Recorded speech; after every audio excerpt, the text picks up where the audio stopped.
Supreme court में वक्फ संशोधन अधिनियम 2025 पर सुनवाई जारी है और सॉलिसिटर जनरल तुषार मेहता ने सिर्फ 3 बिंदुओं पर सुनवाई की मांग की है। मुस्लिम पक्ष वकील कपिल सिब्बल ने विरोध किया। वक्फ संपत्तियों की जांच कलेक्टर से कराने पर सिब्बल ने आपत्ति जताई।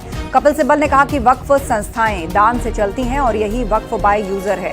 तो वहीं सॉलिसिटर जनरल तुषार मेहता ने सुप्रीम कोर्ट में केंद्र सरकार का पक्ष रखते हुए कहा कि शुरुआत में 3 बिंदु तय किए गए, हमने 3 पर जवाब दिए, लेकिन पक्षकारों ने इन 3 बिंदुओं से भी अलग अलग मुद्दों का जिक्र किया। सुप्रीम कोर्ट सिर्फ 3 ही मुद्दों पर फोकस रखे।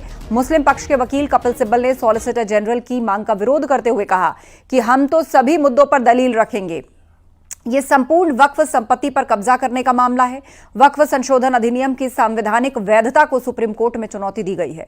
सुप्रीम कोर्ट में अंतरिम राहत पर चीफ जस्टिस ने टिप्पणी की और कहा कि जब तक मजबूत मामला नहीं तब तक हस्तक्षेप नहीं। याचिकाकर्ताओं को मजबूत मामला बनाने की जरूरत।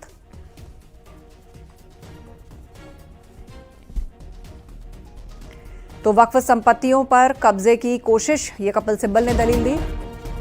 खुर्रम से सीधा इस पर अपडेट लेते हैं। खुर्रम, विस्तार से बताइए पक्ष विपक्ष दोनों की क्या दलीलें रही, और सुप्रीम कोर्ट ने एक बात तो स्पष्ट कर दी है कि केस मजबूत हो, दलीलें और सबूत मजबूत हो ताकि ये मामला आगे बढ़ पाए, उस तरह की तैयारी होनी चाहिए।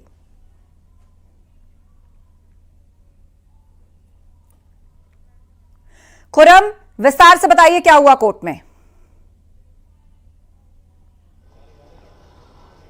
हमारे कैमरामैन तो लगता है फिलहाल उन तक आवाज नहीं जा रही है। आपको बता दें, देश में वक्फ की संपत्ति जो अनुमानित कीमत है वो 1.2 लाख करोड़ है। यूपी में 2,17,161 अचल संपत्तियां हैं। सशस्त्र बल, रेलवे के बाद सबसे ज्यादा जमीन वक्फ बोर्ड के पास है। खुर्रम, यदि मेरी आवाज पहुंच रही है तो विस्तार से बताइए कोर्ट में क्या हुआ और किस तरह की दलीलें पेश की गई।